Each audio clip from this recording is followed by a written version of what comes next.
इतिहास कक्षा 10वीं अध्याय 1 यूरोप में राष्ट्रवाद का उदय। यूरोप में राष्ट्रवाद का उदय कैसे हुआ, इसके बारे में आज की इस वीडियो में हम पढ़ेंगे। और इस चैप्टर के जितने भी क्वेश्चन हैं, जितने भी इंपॉर्टेंट बातें हैं, यानी उसका हम एक नोट्स बनाए हैं पीडीएफ के रूप में। और इस पीडीएफ से मैं आपको यूरोप में राष्ट्रवाद का उदय जितने भी क्वेश्चन आएंगे इस चैप्टर से, सारे के सारे हम इसमें क्लियर कराएंगे। तो चलिए हम आपको बताते हैं। यहाँ से मैं कलम ले लिया हूँ और यहाँ से मैं आपको पढ़ाना शुरू करता हूँ। उससे पहले रिक्वेस्ट है कि अगर आप इस चैनल पर नए हैं और इस चैनल पर विजिट किए हैं तो आप प्लीज़ इस चैनल को सब्सक्राइब कर लें, क्योंकि इस चैनल पर आपको क्लास 8, 9, 10 की सारी पढ़ाई कराई जाती है। देखिए, इतिहास कक्षा 10वीं अध्याय 1 है यूरोप में राष्ट्रवाद का उदय क्या हुआ था, इसके बारे में पढ़ेंगे। तो चलिए सबसे पहले यहाँ पर हम देख लेते हैं महत्वपूर्ण घटनाएं। क्या क्या महत्वपूर्ण घटनाएं हुई थी। आपको नोट्स है, ये नोट्स आपको देखना है। आपका जो वीडियो है उसको क्वालिटी बढ़ा करके इसको स्क्रीनशॉट भी आप कर सकते हैं, या फिर मैं इसका जो है ना लिंक, पीडीएफ का लिंक जो है मैं डिस्क्रिप्शन में दे दूंगा, आप वहां से जाकर भी इसे डाउनलोड कर सकते हैं। चलिए मैं यहाँ पर दिखा देता हूँ कि यूरोप में राष्ट्रवाद का उदय है। महत्वपूर्ण घटनाएं क्या हुआ था, तो इसमें क्या था कि 18वीं सदी में कई देश जैसे जर्मनी, इटली तथा स्विट्जरलैंड में आदि उस रूप में नहीं थे। क्या हुआ था, 18वीं सदी में कई देश जैसे जर्मनी, इटली तथा स्विट्जरलैंड आदि उस रूप में नहीं थे जैसा कि आज हम उन्हें देखते हैं। आज जैसे हम उन्हें देखते हैं उस रूप में पहले 18वीं सदी में ये सब नहीं था। ये छोटे छोटे राज्यों में विभाजित थे जिनका अपना एक स्वतंत्र शासक था। तो ये महत्वपूर्ण घटनाएं थे 18वीं सदी के।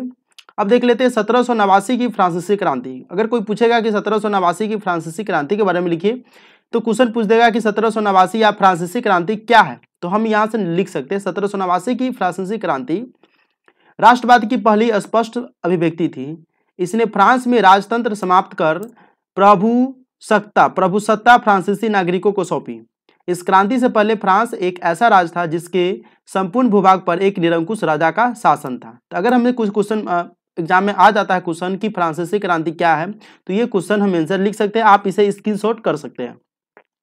तीसरा नंबर का कौर आए कि तीसरा नंबर हम आपको यहाँ पर बता दें। तीसरा नंबर कौर आए कि 1804 की नेपोलियन संहिता, या फिर आपसे क्वेश्चन पूछेगा कि नेपोलियन संहिता क्या है, तो 1804 की नेपोलियन संहिता इसे कहा जाता है। इसे 1804 में लागू किया। इसने जन्म पर आधारित विशेषाधिकारों को समाप्त कर दिया। इसने न केवल न्याय के समक्ष समानता स्थापित की बल्कि संपत्ति के अधिकार को भी सुरक्षित किया। क्या किया, संपत्ति के अधिकार को भी ये सुरक्षित किया है। तो ये तीसरा हो गया। चौथा देख लेते हैं, इसी का है क्रांतिकारी फ्रांस उत्तरवादी प्रजातंत्र का पहला राजनीतिक प्रयोग था। अगर कोई क्वेश्चन पूछता है कि क्रांतिकारी फ्रांस या उत्तरवादी प्रजातंत्र का पहला राजनीतिक प्रयोग के बारे में लिखे, तो हम यहाँ से इसे लिख सकते हैं। वहां वोट देने और चुने जाने का अधिकार केवल उन्हीं पुरुषों को था जिनके पास संपत्ति थी वही पुरुष केवल जो है अपना वोट दे सकते हैं। ठीक है, अधिकार प्रयोग कर सकते हैं। संपत्ति विहीन पुरुषों और सभी औरतों को राजनीतिक अधिकारों से वंचित रखा गया था। ठीक है, केवल थोड़ी ही समय के लिए जैकोबिन शासक के समय सभी वयस्क पुरुषों को मताधिकार प्राप्त था, मगर नेपोलियन की संहिता पुनः सीमित मताधिकार वापस लाई और उसमें महिलाओं को आवश्यक दर्जा देते हुए उन्हें पिताओं और पतियों के अधीन कर दिया गया। क्या कर दिया गया उसमें जो था, मगर नेपोलियन की संहिता पुनः जो है, नेपोलियन की संहिता इसी का है, लेकिन अलग क्वेश्चन कर सकता है, तो हम इसी के साथ बता दिए कि नेपोलियन की संहिता पुनः सीमित मताधिकार वापस लाई और उसमें महिलाओं को आवश्यक दर्जा देते हुए उन्हें पिताओं और पतियों के अधीन कर दिया। तो ये थे नेपोलियन की संहिता में। नेपोलियन की संहिता का ही तीसरा नंबर है, चौथा नंबर है। ठीक है, अगर 5 नंबर में पूछेगा तो दोनों पॉइंट को लिख देंगे, 2 नंबर पूछेगा तो एक ही पॉइंट हमको यहाँ पर लिखना है। अब हम अगला देख लेते हैं। ठीक है, अब देखिए वियना कांग्रेस, 5वें नंबर का क्वेश्चन आ रहा है वियना कांग्रेस। आप इसे स्क्रीनशॉट करते जाए, बहुत ही फुल एचडी में मैं बना रहा हूं और साथ ही साथ मैं आपको पीडीएफ का लिंक दे दूंगा, वहां से जाकर भी आप डाउनलोड कर सकते हैं। चलिए वियना कांग्रेस क्या हुआ था 1815 में। कोई क्वेश्चन अगर आपके एग्जाम में आता है कि वियना कांग्रेस क्या है, तो आप यहां से लिखेंगे 1815 में ब्रिटेन, प्रसा, रूस और ऑस्ट्रेलिया जैसी यूरोपीय शक्तियों जिन्होंने मिलकर नेपोलियन को हराया था, जो सभी मिलकर क्या किया था, नेपोलियन को हराया था। वह कहा था यूरोपीय शक्ति के प्रतिनिधि यूरोप के लिए एक समझौते तैयार करने के लिए वियना में इकट्ठा हुए, जिसकी अध्यक्षता ऑस्ट्रिया के चांसलर ड्यूक मेटरनिक ने की। ठीक है, इसमें क्या क्या हुआ था? वर्सराय में हुए एक समारोह में पर्सा के राजा विलियम प्रथा को जनवरी 1871 में जर्मनी का सम्राट घोषित कर दिया गया। उसके बाद है 1861 में इमैनुअल द्वितीय को एकीकृत इटली का राजा घोषित कर दिया गया। ठीक है, तो ये बिना कांग्रेस की जो है 1 पॉइंट, 2 पॉइंट और 3 पॉइंट है, आप इसे नोट कर ले और इसे चाहे तो स्क्रीनशॉट करके आप क्वेश्चन बना सकते हैं। 8वें नंबर क्वेश्चन कह रहा है कि राष्ट्रवादी संघर्षों में महिलाओं की भूमिका क्या थी? राष्ट्रवादी जो संघर्ष है उसमें महिलाओं की भूमिका क्या थी? महिलाओं की उसमें योगदान क्या थी? तो राष्ट्रवादी आंदोलन में सभी यूरोपीय राज्यों जैसे फ्रांस, इटली की औरतों ने सक्रिय योगदान दिया। महिलाओं ने अपने समाचार पत्र शुरू किए। महिला क्या किया था? अपना समाचार पत्र शुरू किए। अनेक स्वतंत्र राजनीतिक संगठन बनाए और प्रदर्शनों में भाग लिया। क्या किया था? अनेक स्वतंत्र राजनैतिक संगठन बनाए और प्रदर्शनों में भाग लिया। इतना होने पर भी उन्हें असेंबली के चुनावों में मतदान का अधिकार नहीं था। इतना होने के बाद भी क्या हुआ था कि असेंबली में जो चुनाव होता था उसमें उसको मताधिकार का अधिकार नहीं था। तो ये 8 नंबर का क्या है क्वेश्चन। अगर आपसे पूछेगा कि राष्ट्रवादी संघर्षों में महिलाओं की भूमिका क्या थी, तो आप इतना लिख देंगे। ठीक है, अब हम आगे देख लेते हैं। महत्वपूर्ण शब्दावली है जो अगर आपसे पूछेगा कि कुलीन वर्ग क्या है, 2 नंबर 1 नंबर में अगर क्वेश्चन पूछता है कि कुलीन वर्ग क्या है, ये जमीन के मालिक व यूरोपीय महाद्वीप का सबसे शक्तिशाली वर्ग था। कुलीन वर्ग क्या था? ये जमीन के मालिक व यूरोपीय महाद्वीप का सबसे शक्तिशाली वर्ग था। ठीक है। निरंकुशवाद एक ऐसी सरकार या शासन व्यवस्था जिसकी सत्ता पर किसी प्रकार का कोई अंकुश नहीं होता था। निरंकुशवाद शब्द से आप क्या समझते हैं? निरंकुशवाद से क्या समझते हैं? क्वेश्चन अगर आपसे पूछ देगा कि निरंकुशवाद से क्या समझते हैं, तो ऐसी सरकार या शासन व्यवस्था जिसकी सत्ता पर किसी प्रकार का कोई अंकुश नहीं होता। उदारवाद यानी शब्द, ये जो है शब्द कहाँ से लिया गया, यानी ये जो शब्द है लातिनी भाषा के मूल शब्द लाइबर पर आधारित है। उदार क्या है? ये लाइब्रेरिज्म है। लाइब्रेरिज्म यानी शब्द जो है लातिनी भाषा, लातिनी एक भाषा है कि मूल शब्द लाइबर पर आधारित है जिसका अर्थ होता है स्वतंत्रता। उदारवाद का मतलब क्या होता है? स्वतंत्रता। नए मध्यम वर्ग के लिए उदारवाद का अभिप्राय था व्यक्ति के लिए आजादी व कानून के समक्ष समानता प्रदान करना। ठीक है, तो ये नोट्स है जो आपके लिए काफी इंपॉर्टेंट है, इसलिए वीडियो को अंत तक जरूर देखिएगा। चौथा नंबर पॉइंट यानी चौथा नंबर का जो महत्वपूर्ण शब्दावली है कि जनमत संग्रह क्या है? एक प्रत्यक्ष मतदान जिसके द्वारा एक क्षेत्र की सारी जनता, देखिए एक प्रत्यक्ष मतदान जिसके द्वारा एक क्षेत्र की सारी जनता जो है क्या करेगी, तो जनता से किसी प्रस्ताव को स्वीकार या अस्वीकार करने के लिए पूछा जाता है। इसे हम क्या कहते हैं? इसे कहते हैं जनमत संग्रह। जनमत मतलब एक मत हो जाना, संग्रह मतलब मिल जाना। तो एक प्रत्यक्ष मतदान जिसके द्वारा एक क्षेत्र की सारी जनता से किसी प्रस्ताव को स्वीकार या अस्वीकार करने के लिए पूछा जाता है, उसे हम जनमत संग्रह कहते हैं। अब देखिए यहाँ पर भी मैं आपको अगला पॉइंट बता दूं कि रूढ़िवाद से आप क्या समझते हैं। क्वेश्चन पूछेगा कि रूढ़िवाद से क्या समझते हैं, तो एक ऐसा राजनीतिक दर्शन जो परंपरा स्थापित संस्थानों, पौराणिक परंपराओं और रिवाजों पर बल देता है, उसे रूढ़िवाद कहा जाता है। ठीक है, तो रूढ़िवाद का भी आप मतलब समझ गए। यूटोपिया का मतलब क्या होता है? एक ऐसे समाज की कल्पना जो इतना आदर्श है कि उसका साकार होना लगभग असंभव होता है, उसे हम क्या कहते हैं? यूटोपिया कहते हैं। यूटोपिया का मतलब क्या होता है? एक ऐसे समाज की कल्पना जो इतना आदर्श है कि उसका साकार होना लगभग असंभव होता है। और उसके बाद हम देख लेते हैं रोमानीवाद एक ऐसा सांस्कृतिक आंदोलन जो एक खास तरह की राष्ट्रीय भावना का विकास करना चाहता है, उसे हम क्या कहते हैं? रोमानीवाद कहते हैं। नारीवाद स्त्री पुरुष को सामाजिक, आर्थिक एवं राजनीतिक समानता की सोच के आधार पर महिलाओं के अधिकार और हितों का बोध नारीवादी है। यानी नारीवादी क्या कहलाता है? स्त्री पुरुष को सामाजिक, आर्थिक एवं राजनीतिक समानता की सोच के आधार पर महिलाओं के अधिकार और हितों का बोध जो है वह नारीवादी कहलाता है। ठीक है, नहीं कहते आशावादी, मतलब आशा के हिंद पर, नारीवादी नारी के हिंद पर, स्त्री पुरुष को सामाजिक, आर्थिक एवं राजनीतिक समानता की सोच के आधार पर महिलाओं को अधिकार और हितों का बोध कराता है, उसे हम क्या कहते हैं? नारीवाद कहते हैं। जुकर्स का मतलब होता है प्रासा की एक सामाजिक श्रेणी का नाम जिसमें बड़े बड़े जमींदार शामिल थे। ठीक है, जुकर्स क्या था? जुकर्स एक संस्था था, मतलब एक प्रथा था, यानी प्रासा की एक सामाजिक श्रेणी का नाम है जिसमें बड़े बड़े जमींदार शामिल थे, तो उसे हम जुकर्स कहते थे। ठीक है, तो 9 नंबर क्वेश्चन अगर आपसे पूछेगा जुकर्स क्या है, चलिए हम यहाँ पर देख लेते हैं। जालवेराइन ये एक जर्मन शुल्क संघ था जिसमें अधिकांश जर्मन राज्य शामिल थे। जालवेराइन क्या था? यह एक जर्मन शुल्क संघ था जिसमें अधिकांश जर्मन राज्य शामिल थे। यह संघ 1834 में प्रासा की पहल पर स्थापित हुआ था। इसमें विभिन्न राज्यों के बीच शुल्क अवरोधों को समाप्त कर दिया गया और मुद्राओं की संख्या को दो कर दी, मतलब मुद्रा की जो संख्या थी उसको 2 कर दी, जो पहले 20 से भी अधिक थी। यह संघ जर्मनी के आर्थिक एकीकरण का प्रतीक था। यह संघ क्या था? जर्मनी के एकीकरण का आर्थिक प्रतीक था। अगर आपसे क्वेश्चन आता है एग्जाम में कि जालवेराइन क्या है, तो ये पूरा लिख देना है कि यह एक जर्मन शुल्क संघ था जिसमें अधिकांश जर्मन राज्य शामिल थे, जिसमें अधिकांश जर्मन राज्य शामिल थे। यह संघ 1834 में प्रासा की पहल पर स्थापित हुआ था। इसमें विभिन्न राज्यों के बीच शुल्क अवरोधों को समाप्त कर दिया गया और मुद्राओं की संख्या 2 कर दी, जो पहले 20 से अधिक थी। यह संघ जर्मनी के अधिकरण का था, बहुत 20 था, उस मुद्राओं की संख्या 20 था, लेकिन उसको कम करके 2 कर दिया। अब हम देख लेते हैं इस चैप्टर का जो नोट्स है उसमें महत्वपूर्ण व्यक्ति कौन कौन है। महत्वपूर्ण व्यक्ति बहुत इंपॉर्टेंट है, ये भी आपसे क्वेश्चन पूछ सकता है कि जिउसेपे मैत्सनी कौन थे, क्वेश्चन पूछ सकता है। तो इटली का एक महान क्रांतिकारी जिसने यंग इटली नामक आंदोलन चलाया, जिसके फलस्वरूप इटली में एकीकरण की भावना को बल मिला। वह राजतंत्र के घोर विरोधी थे। ठीक है, अगर आपसे कोई क्वेश्चन मतलब एग्जाम में क्वेश्चन आता है कि जिउसेपे मैत्सनी कौन थे, ठीक है, 2 नंबर में पूछेगा तो इटली का एक महान क्रांतिकारी जिसने यंग इटली नामक आंदोलन चलाया था। जिसने क्या चलाया था? यंग इटली नामक आंदोलन चलाया था, जिसके फलस्वरूप इटली में एकीकरण की भावना को बल मिला। वो राजतंत्र का क्या था? घोर विरोधी थे। गैरीबाल्डी कौन थे?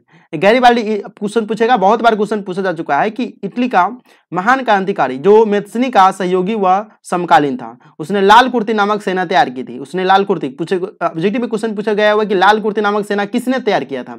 तो गैरीबाल्डी ने तैयार किया था। तो इटली का महान क्रांतिकारी जो मैत्सनी का सहयोगी व समकालीन था, उसने लाल कुर्ती नामक सेना तैयार की, जिसकी सहायता से उसने ऑस्ट्रिया को हराया था। जिसकी सहायता से क्या किया था? ऑस्ट्रिया को हराया। उसने इटली की स्वतंत्रता के लिए कई आंदोलन चलाया। उसने क्या किया था? इटली के स्वतंत्रता के लिए कई ऐसे आंदोलन चलाए। अब देखिए काबूर को इटली का बिस्मार्क माना जाता है। काबूर पूछेगा काउंट काबूर या काबूर कौन थे? तो काबूर को इटली का बिस्मार्क माना जाता है। वह इटली के सार्डिनिया राज्य का प्रधानमंत्री था। उसने सर्वप्रथम अपने राज्य को इटली में मिलाने का कार्य किया था। ये 2014 में क्वेश्चन पूछा हुआ था। 2014 में ये काउंट काबूर कौन है, ये क्वेश्चन पूछा गया था। बहुत इंपॉर्टेंट क्वेश्चन है, तो आप इसे याद कर ले, स्क्रीनशॉट कर ले। बिस्मार्क कौन थे या बिस्मार्क की नीति क्वेश्चन पूछेगा तो आप यहां से देख सकते हैं। जर्मनी के इतिहास में अद्वितीय स्थान प्राप्त है इसका। जर्मनी के इतिहास में अद्वितीय स्थान मतलब इसका द्वितीय स्थान है। इसने जर्मनी के एकीकरण के लिए रक्त ताला लौह की नीति अपनाई। उसके प्रयासों से ही जर्मनी का एकीकरण संभव हो चुका है। तो ये तो था 2 नंबर 1 नंबर के क्वेश्चन था, इसमें आप कर सकते हैं।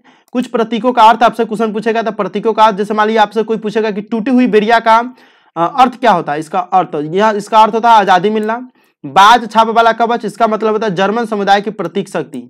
बलूत पतियों का मुकुट मतलब होता है वीरता का, ये प्रतीक होता है, वीरता का प्रतीक होता है। तलवार का मतलब होता है, इसका महत्व क्या होता है? ये तलवार प्रतीक है। लेकिन प्रतीकों का अर्थ क्या होता है? मुकाबले की तैयारी करना। तलवार का मतलब होता है मुकाबले की तैयारी करो। तलवार पर लिपटी जैतून की डाली का मतलब होता है कि तलवार पर क्या है? लिपट गया जैतून की डाली, मतलब शांति की चाह रखने वाला। ठीक है। काला लाल और सुनहरा तिरंगा झंडा, जिसने जर्मन, ये देखिए 1848 में उदारवादी राष्ट्रीयों का झंडा जिसने जर्मन राज्यों के ड्यूक्स ने प्रतिबंधित कर दिया था, उसे हम लाल काला सुनहरा तिरंगा के नाम से जानते हैं। उगते सूर्य की किरण का मतलब होता है एक नए युग का सूत्रपात होना, एक नए युग का आरंभ होना। ठीक है, तो ये जो थे इस चैप्टर का नोट्स थे। लेकिन अब यहाँ से हम चैप्टर का क्वेश्चन आंसर भी हम आपको कंप्लीट कराएंगे। थोड़ा वीडियो लंबा होगा, इसलिए वीडियो के साथ आप बने रहिए। पहला नंबर क्वेश्चन का आ रहा है कि फ्रेडरिक सारियू कौन थे? देखिए रहिए, क्वेश्चन पूछ रहा है फ्रेडरिक सारियू कौन थे, तो हम इसका आंसर देंगे कि देखिए यहाँ पर हम इसका आंसर भी लाए हुए हैं और आंसर भी आपको मिलेगा। देखिए यहाँ से मैं इसका क्वेश्चन तो इस बगल था ही, अब इसका हम आंसर यहाँ से हम आपको दिखाएंगे। ठीक है, चलिए। तो फ्रेडरिक सारियू, अगर आपसे क्वेश्चन पूछेगा अंक वाले प्रश्नों को उत्तर, देखिए अंक वाले प्रश्न थे, अभी अंक वाले प्रश्नों को उत्तर है कि फ्रेडरिक सारियू कौन थे। तो फ्रेडरिक सारियू कौन थे, तो यहाँ पर देखिए फ्रेडरिक सारियू एक फ्रांसीसी चित्रकार थे। अगर आपसे ऑब्जेक्टिव में क्वेश्चन पूछेगा कि तो फ्रेडरिक सारियू कौन थे, तो ये है एक फ्रांसीसी चित्रकार। दूसरा नंबर क्वेश्चन का आ रहा है कि यहाँ पर देख लीजिए कि अर्नस्ट रेनन कौन था, तो यहाँ पर देखिए फ्रांसीसी दार्शनिक थे। ये कौन थे? फ्रांसीसी दार्शनिक थे। तीसरा क्वेश्चन देख लेते हैं कि जर्मन राष्ट्र का रूपक क्या था, वह किस बात का प्रतीक था। तो जर्मन राष्ट्र का रूपक जर्मेनिया था और जर्मन बलूत वीरता का प्रतीक था। वह क्या था, किसका प्रतीक था? जर्मन बलूत वीरता का प्रतीक था। चलिए अगला क्वेश्चन देख लेते हैं कि मॉन्टेस्क्यू ने किस सिद्धांत का प्रतिपादन किया था। मॉन्टेस्क्यू ने किस सिद्धांत का प्रतिपादन किया था, तो हम यहाँ पर देख लेते हैं। चौथा नंबर, ये शक्ति पृथक्करण का सिद्धांत या अधिकार विभाजन का किया था। चौथा नंबर क्वेश्चन था। चौथा नंबर का आंसर हम यहाँ पर आपको दे दिए हैं, शक्ति पृथक्करण का सिद्धांत या अधिकार विभाजन किया था। चलिए अब हम देख लेते हैं 5वें नंबर क्वेश्चन को। 5वें नंबर क्वेश्चन यहाँ पर देख लेते हैं। क्वेश्चन कह रहा है कि कौन सी विश्व विख्यात घटना को राष्ट्रवाद की पहली स्पष्ट अभिव्यक्ति माना जाता है। तो यहाँ पर देखिए फ्रांसीसी क्रांति। 5वें नंबर आंसर क्या है? फ्रांसीसी क्रांति को यहाँ पर जो है कहा जाता है। क्या कहा जाता है तो हम यहाँ पर आपको बता दें कि राष्ट्रवाद की पहली स्पष्ट अभिव्यक्ति माना जाता है। किसको? तो फ्रांसीसी क्रांति को। छठा नंबर क्वेश्चन है कि जोल्बेराइन क्या था, वह किस प्रकार वह जर्मनी के आर्थिक एकीकरण का प्रतीक था। तो देखिए यहाँ पर एक जर्मन शुल्क संघ था, अधिकांश जर्मन राज्य शामिल थे उसमें। 1834 में स्थापित संघ ने विभिन्न जर्मन राज्यों के बीच शुल्क अविरोधों को क्या किया था? समाप्त किया था। और मुद्राओं की जो संख्या 30 से 2 कर दिया, मतलब 20 से 30 था, हम लोग पढ़े हैं नोट्स में, तो 20 से 30 था, उसकी संख्या क्या कर दिया? 2 कर दिया। इस प्रकार यह आर्थिक एकीकरण का प्रतीक था। ठीक है, छठा नंबर क्वेश्चन का आंसर था। छठा नंबर क्वेश्चन का आंसर हो गया। 7वें नंबर कह रहा है कि 7वें नंबर क्या कह रहा है कि मेत्सनी द्वारा स्थापित 2 भूमिगत संगठनों के नाम लिखिए। मेत्सनी द्वारा, तो देखिए 7वें नंबर का है, एक था यंग इटली और दूसरा था यंग यूरोप। क्या कह रहा है कि 7वें नंबर क्वेश्चन देखिए, 2 भूमिगत संगठनों के नाम लिखे। तो इसने 2 संगठन का मतलब चालू किया था। उसका नाम था यंग इटली एक का, दूसरा का नाम था यंग यूरोप। 8वें नंबर क्वेश्चन देख रहे आप यहाँ पर कि कह रहा है 8वें नंबर का हम यहाँ पर आपको आंसर, 19वीं सदी में ऐसी कौन सी ताकत उभरी जिसने यूरोप की राजनीतिक और भौतिक दुनिया में भारी परिवर्तन किए। तो 8वें नंबर क्वेश्चन है, क्वेश्चन देख लीजिए, 19वीं सदी में ऐसी कौन सी ताकत उभरी जिसने यूरोप की राजनीतिक और भौतिक दुनिया में भारी परिवर्तन किया। तो ये 8वां नंबर क्वेश्चन है। 8वें नंबर का है राष्ट्र राज्य का उदय हुआ था, ये उसके प्रभाव किया था। चलिए 9वां नंबर क्वेश्चन देख लेते हैं, बाल्कन क्षेत्र के निवासियों को क्या कहा जाता था। बाल्कन क्षेत्र के निवासियों को स्लाव कहा जाता था। 9वां नंबर क्वेश्चन का क्या है, ये देख रहे स्लाव। चलिए वियना कांग्रेस किस वर्ष आयोजित की गई थी। तो वियना कांग्रेस जो है 10वें नंबर क्वेश्चन है। 10वें नंबर का आंसर आप देख सकते हैं 1815 में। ऑब्जेक्टिव क्वेश्चन अगर आपसे पूछेगा तो इस तरह से। चलिए अगला देख लेते हैं 11 नंबर 1815 की वियना संधि से किसका संबंध है। तो 11 नंबर क्वेश्चन है, तो यहाँ 11 नंबर का देख लेते हैं, ड्यूक मैटरनिका 1815 की वियना क्या है, 1815 की वियना संधि से इसका संबंध था। नेपोलियन युद्धों के दौरान हुए बदलावों को खत्म करना किस संधि का उद्देश्य था। नेपोलियन युद्धों के दौरान हुए बदलावों को खत्म करना किस संधि का उद्देश्य था, किस संधि के द्वारा यह हो सकता था। तो वियना संधि के द्वारा हो सकता था। 12 नंबर का आंसर है वियना संधि। किसने कहा था कि जब फ्रांस सीखता है तो बाकी यूरोप को सर्दी जुकाम हो जाता है। 13 नंबर क्वेश्चन बहुत ही मतलब अजीबो है कि किसने कहा था कि जब फ्रांस छींकता है तो बाकी यूरोप को सर्दी जुकाम हो जाता है। तो यह है 13 नंबर, यानी मेटरनिक ने कहा था कि फ्रांस सीखता है तो बाकी देशों को सर्दी जुकाम हो जाता है। 14 नंबर क्वेश्चन हम देख लेते हैं, किस संधि ने यूनान को एक स्वतंत्र देश के रूप में मान्यता दी थी। 14 नंबर क्वेश्चन का तो देख लिए कॉन्स्टेंटिनोपल संधि जो था, कॉन्स्टेंटिनोपल संधि जो था 14 नंबर का, वो क्या कहते हैं, यूनान को एक स्वतंत्र रूप में मान्यता दी थी। ठीक है। 15 नंबर का है, आयरलैंड में प्रोटेस्ट के विरुद्ध आंदोलन का नेतृत्व किसने किया था। तो ये है 15 नंबर। तो 15 नंबर का देखिए वोल्फ टोन ने किया था। 16 नंबर देख लेते हैं कि आंखों पर पट्टी बांधते हुए और तराजू लिए हुए महिला किस प्रकार का प्रतीक है। तो ये देखिए प्रतीक वाला हम आपको बताए थे। 16 नंबर का है न्याय का प्रतीक है। आप कोर्ट में देखते होइएगा कि आंखों पर पट्टी बांधे हुए तराजू लिए महिला किस बात का प्रतीक है। तो आपको कोर्ट में या फिल्म वगैरह जो देखते होइएगा तो फिल्म में जो कोर्ट का सीन दिखाता है तो उस पर भी ये सीन होता है। आप कोर्ट नहीं गए हुए तो भी आप देख सकते हैं। तो टोटल 16 क्वेश्चन थे। टोटल 16 क्वेश्चन का हम एक नंबरी था आंसर दे दिए हैं। अब लघु उत्तरीय क्वेश्चन जो है यहाँ पर देख लीजिए, फ्रांसीसी यहाँ पर देख लीजिए है, इसका उत्तर है, लेकिन क्वेश्चन है यहाँ पर हम उत्तर देंगे। अब कह रहा है कि फ्रांसीसी क्रांतिकारी ने फ्रांसीसी लोगों के समूह की पहचान की भावना किस प्रकार पैदा किया था। पहला नंबर क्वेश्चन है, लघु या दीर्घ उत्तरीय प्रश्न है। ठीक है, 3 से 5 नंबर में पूछे जाता है, 3 से 5 अंक में। तो हम यहाँ पर देख लेते हैं। चलिए इसका भी आंसर, तो ये क्या क्या करता है। तो यह क्वेश्चन कह रहा है कि फ्रांसीसी क्रांति ने फ्रांसीसी लोगों में सामूहिक पहचान की भावना किस प्रकार पैदा किया था। तो प्रीत भक्ति और नागरिकता के विचार पर किया था।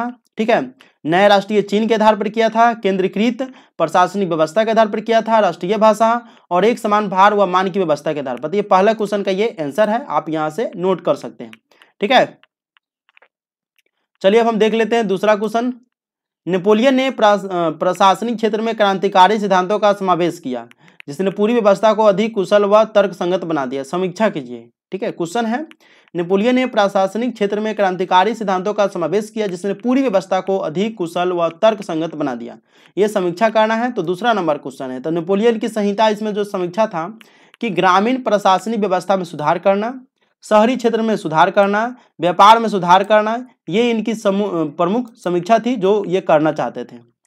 चलिए तीसरा नंबर क्वेश्चन देख लेते हैं कि यूरोप के राष्ट्र के विचार के निर्माण में संस्कृति ने किस प्रकार महत्वपूर्ण भूमिका निभाई। देखिए यूरोप के राष्ट्र के विचार के निर्माण में संस्कृति ने किस प्रकार महत्वपूर्ण भूमिका निभाई थी। तीसरा नंबर क्वेश्चन है, तो देखिए किस प्रकार भूमिका निभाई थी। कला, काव्य, कहानियों, संगीतों ने राष्ट्रवादी भावनाओं को विकसित किया था।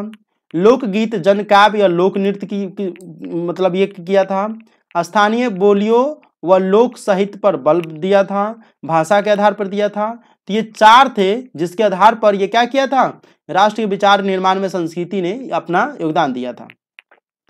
चौथा नंबर क्वेश्चन देख लेते हैं कि जर्मन के एकीकरण की प्रक्रिया का वर्णन कीजिए। आपको 2 से 3 से 5 नंबर में पूछ सकता है, 2 से 3 में पूछ सकता है। जर्मन के एकीकरण की प्रक्रिया का वर्णन, तो हम यहाँ पर देख लेते हैं चौथा नंबर है। ठीक है, ये कौन क्वेश्चन था, ये था आपका चौथा नंबर। तो चौथा नंबर का आंसर हम यहाँ पर है, यहाँ से शुरू होता है, देख रहे ये पूरा है चौथा नंबर यहाँ से।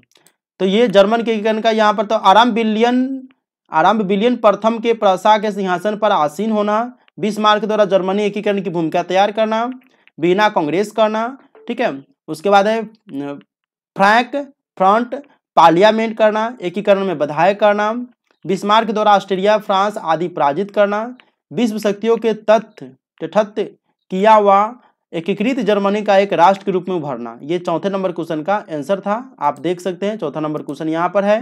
ये जर्मनी के एकीकरण की प्रक्रिया का वर्णन कीजिए, प्रक्रिया का एकीकरण की प्रक्रिया क्या क्या था, तो ये 4 नंबर का ये पूरा आंसर आपको आ गया। ठीक है, अब क्या कर रहा है कि एकीकरण की प्रक्रिया, 5वें नंबर जो क्वेश्चन कर रहा है कि इटली के एकीकरण की प्रक्रिया का वर्णन करें, इसके मार्ग में आने वाली प्रमुख बाधाएं क्या थी वो भी बताइए। तो 5 नंबर का आंसर यहाँ पर दिया हुआ है, हम आपको बता रहे हैं, बस वीडियो के साथ बने रहिए, आपको A to Z क्वेश्चन कराए जाएंगे। पहले चैप्टर में आपको ये वीडियो देखने के बाद कोई भी कंफ्यूजन नहीं रहेगा। तो एकीकरण की प्रक्रिया 1832 यानी काबूल सार्डिनिया का प्रधानमंत्री बना। 1832 में क्या किया था, काबूल सार्डिनिया का प्रधानमंत्री बना। फ्रांस से संधि, ऑस्ट्रिया पराजित व 1859 में लुबाडिक को राज्य में मिला लिया। द्वितीय चरण मोडेना, टस्कनी, पार्मा आदि का जनमत संग्रह द्वारा सार्डिनिया में विलय हो जाना। तृतीय चरण 1860 में गैरीबाल्डी द्वारा सिसिली व नेपल्स पर विजय प्राप्त करना। चतुर्थ चरण में क्या हुआ था, वेनेशिया व रोम पर अधिकार करना। 1871 में पोप से समझौता व एकीकृत इटली का उदय करना। ये थे। अब इसकी क्या क्या बधाई थी वो देख लीजिए, उसी क्वेश्चन का 5वें का ही आंसर है। पहला नंबर बधाई जो इसको आई थी, राजनीतिक विखंडन का लंबा इतिहास होना, विदेशी शक्तियों का आधिपत्य होना, पोप का शासन होना, और भी है। चौथा नंबर है वियना कांग्रेस का आना, ठीक है, और अनुदारवादी शासक का होना। तो ये 5वें नंबर जो क्वेश्चन था, 5वें नंबर क्वेश्चन का आंसर था, आप देख सकते हैं। वैसे आपको PDF मिल ही जाएगा। चलिए 6ठे नंबर देख लेते हैं, ब्रिटेन में राष्ट्र राज्य का निर्माण एक लंबी प्रक्रिया का परिणाम किस प्रकार बना। ठीक है, तो हम यहाँ पर भी देख लेंगे। ठीक है, तो ये हमारा क्वेश्चन है, इसका हम आंसर देंगे। तो ब्रिटेन में राष्ट्र राज्य का निर्माण एक लंबी प्रक्रिया का परिणाम किस प्रकार बना। तो 6 नंबर क्वेश्चन है, 6 नंबर के यहाँ पर देख लीजिए। यह किसी उथल पुथल व या क्रांति का नहीं, एक लंबी चलने वाली प्रक्रिया का नतीजा था। पहले निर्जातीय पहचान हुआ करता था, राष्ट्र की अहमियत व सत्ता में वृद्धि होती थी। 1688 में राजतंत्र से संसद द्वारा ताकत छीना जाना। 1707 में यूनाइटेड किंगडम ऑफ ब्रिटेन का संगठन होना। स्कॉटलैंड पर प्रभुत्व होना। आयरलैंड को 1801 में बलपूर्वक यूनाइटेड किंगडम में शामिल किया गया। 6 नंबर क्वेश्चन का आंसर दे रहे हैं मैं। नए ब्रिटिश राज का निर्माण करना, आंग्ल संस्कृति का दबदबा होना, राष्ट्र के प्रतीक झंडा व राष्ट्रगान को बढ़ावा करना, पुराने राष्ट्र मात्र सहयोगी रूप में करना। ये 6 नंबर का आंसर था। 6 नंबर क्वेश्चन आप देख रहे हैं, ब्रिटेन में राष्ट्र राज्य का निर्माण एक लंबी प्रक्रिया का परिणाम किस प्रकार था। ये 6 नंबर के पॉइंट में हम आपको यहाँ से आंसर यहाँ तक दिए, आप इसे स्क्रीनशॉट कर सकते हैं। चलिए 6ठा का तो हो गया, अब 7वें नंबर क्वेश्चन देख लेते हैं। 7वें नंबर क्वेश्चन कह रहा है कि यूरोप में राष्ट्रवाद के उत्थान के लिए कौन कौन से कारण उत्तरदायी थे। ये 7वां नंबर क्वेश्चन था। तो 7वें नंबर कह रहा है कि यूरोप में राष्ट्रवाद के उत्थान के लिए कौन कौन से कारण उत्तरदायी है, इसका हम यहाँ पर क्वेश्चन है तो आंसर देख लेते हैं 7वें नंबर का। तो 7वें नंबर का आंसर आप यहाँ पर देख सकते हैं, यूरोप का क्या क्या इस पर प्रभाव पड़ा था। राष्ट्र राज्यों का उदय हुआ था, पहले नंबर पर राष्ट्र राज्यों का उदय हुआ था। दूसरे नंबर पर लोकतंत्रीय सिद्धांत को बढ़ावा मिला था। तीसरे नंबर पर सामाजिक राजनीतिक आर्थिक समानता पर बल पड़ा था। चौथे नंबर पर अन्य राष्ट्रों में मानवीय अधिकारों की मांग पड़ी थी। 5वें नंबर पर निरंकुश राजतंत्रों में क्रांतिकारी प्रतिक्रियाएं थी। ठीक है, 7वें नंबर हो गया। अब देख लेते हैं 8वें नंबर, फ्रांसीसी क्रांति का न केवल फ्रांस पर अपितु पूरे विश्व पर गहरा प्रभाव पड़ा, समीक्षा कीजिए। ये 8 नंबर का क्वेश्चन है, फ्रांसीसी क्रांति का न केवल फ्रांस पर अपितु पूरे विश्व पर गहरा प्रभाव पड़ा, इसकी समीक्षा कीजिए, क्वेश्चन है 8 नंबर का। तो 8 नंबर का फ्रांस पर प्रभाव क्या पड़ा था? लोकतांत्रिक शासन की स्थापना हुआ था पहले नंबर में। दूसरे नंबर पर लोक कल्याणकारी कार्य हुआ था। तीसरे नंबर पर समानता स्वतंत्रता, उसके बाद है भ्रातृत्व से भरे नए समाज की नींव डाली गई थी। चौथे नंबर पर नवीन कानून संहिता लागू हुआ था। 5वें नंबर पर है नेशनल असेंबली का गठन। छठे नंबर पर आर्थिक एकीकरण और 7वें नंबर पर है कानून के समक्ष बराबरी करना। ठीक है, उसके बाद है संपत्ति का अधिकार सुरक्षित करना। ये सब इसका प्रभाव पड़ा था। अब मध्यम वर्ग का उदय हुआ था, इसी में क्या बात था? मध्यम वर्ग का उदय हुआ था। दूसरा नंबर में क्या कह सकते हैं इसे हम? उदारवादी विचारधारा का प्रारंभ हुआ था। यूनान का स्वतंत्रता संग्राम हुआ था। संस्कृति व भाषा की भूमिका हुई थी। जन विद्रोह हुआ था। ठीक है, तो ये थे 8 नंबर के क्वेश्चन। 8 नंबर क्वेश्चन आप देख सकते हैं कि फ्रांसीसी क्रांति न केवल फ्रांस पर अपितु पूरे विश्व पर गहरा प्रभाव पड़ा, इसका समीक्षा कीजिए। तो समीक्षा इसका क्या क्या प्रभाव पड़ा था आप यहाँ पर देख सकते हैं। ठीक है, 8 नंबर का यहाँ से लेकर आंसर यहाँ तक है, आप स्क्रीनशॉट कर सकते हैं। चलिए 9वें नंबर क्वेश्चन की तरफ चलते हैं। 9वां नंबर क्वेश्चन क्या कह रहा है कि 1804 की नागरिक संहिता के प्रावधानों का उल्लेख कीजिए। 9 नंबर यही क्वेश्चन है, तो 9 नंबर का हम यहाँ पर आंसर देते हैं। चलिए, तो हम यहाँ पर आंसर देंगे। उससे पहले रिक्वेस्ट है कि आप हमारे चैनल पर नए नए आए हुए हैं तो वीडियो को लाइक जरूर कीजिएगा। चलिए 9वें नंबर का हम यहाँ पर आंसर देख लेते हैं कि जन्म पर आधारित सुविधाओं को समाप्ति कर देना, संपत्ति के अधिकार की बहाली कर देना, जमींदार व सामंती व्यवस्था की समाप्ति कर देना, यातायात तथा संचार व्यवस्था में सुधार कर देना, मानक नाप तोल के पैमाने चलाए गए, एक राष्ट्र मुद्रा चलाई गई। ये थे 9वें नंबर क्वेश्चन। 9वें नंबर क्वेश्चन देख रहे हैं ना कि 1804 के नागरिक संहिता के प्रावधानों का उल्लेख किया कि इसमें क्या क्या हुआ था? तो जन्म पर आधारित सुविधाओं को समाप्त कर दिया था, संपत्ति के अधिकार की बहाली किया था, जमींदार व सामंती व्यवस्था में सुधार किया था, मानक नाप तोल के पैमाने चलाए गए थे, एक राष्ट्र मुद्रा चलाई गई थी। चलिए अब 10वें नंबर देख लेते हैं। यूरोप के कुलीन वर्ग की विशेषताएं लिखिए। यूरोप के कुलीन वर्ग की विशेषताएं लिखिए, 10वें नंबर क्वेश्चन है। तो विशेषताएं क्या था? जीवन जीने की समान शैली थी, भू स्वामित्व था, कूटनीतिक भाषा था, आपस में वैवाहिक संबंध था, उच्च वर्गों के बीच फ्रेंच भाषा का प्रयोग था। यह 10वें नंबर क्वेश्चन का आंसर है। ठीक है, अब हम देख लेते हैं 11वें नंबर। 1815 की वीना संधि के उद्देश्य बताइए। ठीक है, इसके प्रमुख प्रस्ताव और व्यवस्थाओं का वर्णन कीजिए। 11 नंबर क्वेश्चन क्या कर रहा है कि 1815 की वीना संधि के उद्देश्य बताइए। इसका उद्देश्य क्या था, किस संधि हुआ था, इसके प्रमुख प्रस्ताव और व्यवस्थाओं का वर्णन कीजिए। तो 11 नंबर क्वेश्चन का आंसर भी आपको यहाँ पर दिखा रहा है। इसका उद्देश्य क्या था और इसका प्रस्ताव क्या था? उत्तर नीदरलैंड में साम्राज्य की स्थापना हुआ था इसमें। ठीक है, इसका क्या क्या उद्देश्य था? दक्षिण में जिनेवा को पिडमांट के साथ मिला दिया गया था, प्रासा को पश्चिम में नए क्षेत्र दिए गए थे, पूर्व में रूस को पोलैंड का हिस्सा दे दिया गया था और ऑस्ट्रिया को उत्तरी इटली का निमंत्रण सौंप दिया गया था। देखिए 11 नंबर क्वेश्चन बहुत इंपॉर्टेंट है, पूछ भी सकता है कि 1815 की वीना संधि के उद्देश्य बताइए, इसके प्रमुख प्रस्ताव और व्यवस्थाओं का वर्णन कीजिए। तो हम यहाँ पर 11 नंबर आंसर का क्वेश्चन का आंसर यहाँ पर आपको दे दिए हैं, आप यहाँ से स्क्रीनशॉट कर सकते हैं। चलिए 12 नंबर देख लेते हैं। 12 नंबर कह रहा है कि यूरोप में उदारवादी द्वारा समर्थित राजनीतिक, सामाजिक और आर्थिक आदर्श क्या थे। ठीक है, 12 नंबर है तो हम इसका देख लेते हैं। 12 नंबर का इसका क्या क्या आर्थिक उद्देश्य था, देख रहे हैं ना कि क्या क्या आदर्श क्या थे। आदर्श तो हम देख लेते हैं। कानून के समक्ष समानता का आदर्श था इनका, वयस्क मताधिकार के पक्ष में नहीं था, बाजार की स्वतंत्रता तथा राज्य द्वारा वस्तुओं एवं पूंजी के प्रवाह पर लगे प्रतिबंधों को समाप्त करने के पक्षधर में थे। तो ये 12 नंबर का आंसर था। चलिए 13 नंबर देख लेते हैं। औद्योगिकरण की वृद्धि ने किस प्रकार यूरोप के सामाजिक और राजनीतिक समीकरण बदल दिए थे। तो ये हमारा जो है 13 नंबर क्वेश्चन है। 13 नंबर का हम आंसर दे रहे हैं यहाँ पर। पश्चिमी और मध्य यूरोप के हिस्सों में औद्योगिक उत्पादन और व्यापार में वृद्धि, शहरों का विकास और वाणिज्यिक वर्गों का उदय हुआ था। ठीक है, उसके बाद यहाँ पर आप देख सकते हैं 13 का और भी आंसर है। दूसरा नंबर हुआ था श्रमिक और मध्य वर्ग का उदय हुआ था। कुलीन विशेषाधिकार की समाप्ति के विचारों को लोकप्रियता इसमें मिली थी। ठीक है, तो ये 13 नंबर का आंसर था। चलिए अब हम देख लेते हैं 14 नंबर। 14 नंबर कह रहा है कि यूरोप के राष्ट्रवादी संघर्षों में महिलाओं की क्या भूमिका थी। बहुत ही बीबीए क्वेश्चन है कि यूरोप में राष्ट्रवादी संघर्षों जो हुआ था उस संघर्षों में महिलाओं की क्या भूमिका थी, महिलाओं ने उसमें क्या क्या योगदान दिया था। 14 नंबर क्वेश्चन का आंसर आप यहाँ पर देख सकते हैं। तो इसमें क्या महिलाओं ने योगदान दिया था, तो स्वयं के राजनीतिक संगठन बनाना, स्वयं का राजनीतिक संगठन बनाया था उसने, समाचार पत्रों का प्रकाशन किया था, मताधिकार प्राप्त नहीं था इसलिए मताधिकार प्राप्ति हेतु संघर्ष किया था। ठीक है, राजनीतिक बैठकों तथा प्रदर्शनों में हिस्सा लिया था, यानी लेना, ये सब उसका क्या था, योगदान था। चलिए 14 नंबर का तो हम आंसर हो गया। 19वीं सदी में यूरोप में राष्ट्रवादी की लहर के क्या कारण थे? 19वीं सदी में यूरोप में राष्ट्रवाद की लहर के क्या कारण थे? 15 नंबर क्वेश्चन है, 15 नंबर का हम यहाँ आंसर दे सकते हैं। इसका क्या क्या कारण थे? तो क्या क्या कारण थे कि तो जनता पर अत्याचार होता था, निरंकुश शासन व्यवस्था नहीं था, मतलब निरंकुश शासन व्यवस्था था, उदारवादी विचारों का प्रसार था, स्वतंत्रता, समानता तथा बंधुत्व का नारा था, शिक्षित मध्य वर्ग की भूमिका इसमें थी। ठीक है, तो 15 नंबर का आंसर भी हम आपको यहाँ पर दे ही दिए हैं, आप इसे स्क्रीनशॉट कर सकते हैं।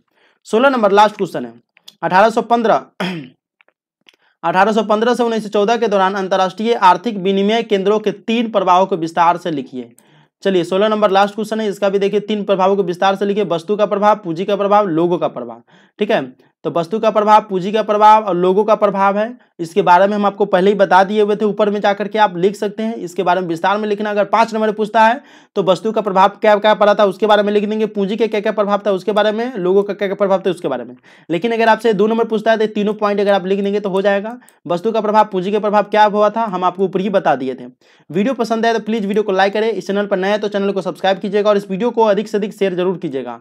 ये वीडियो लगभग 31 मिनट का हो गया और आप लोगों को पूरा लगभग इतिहास कक्षा 10वीं यानी अध्याय 1 का यूरोप में राष्ट्रवाद का जो उदय हुआ था, इसके सारे नोट्स, घटनाएं, क्या क्या मेन बातें थी, सारे के सारे हम आपको क्लियर करा दिए। अगले चैप्टर का वीडियो चाहिए तो नीचे आप कमेंट बॉक्स में यस जरूर कमेंट कीजिएगा।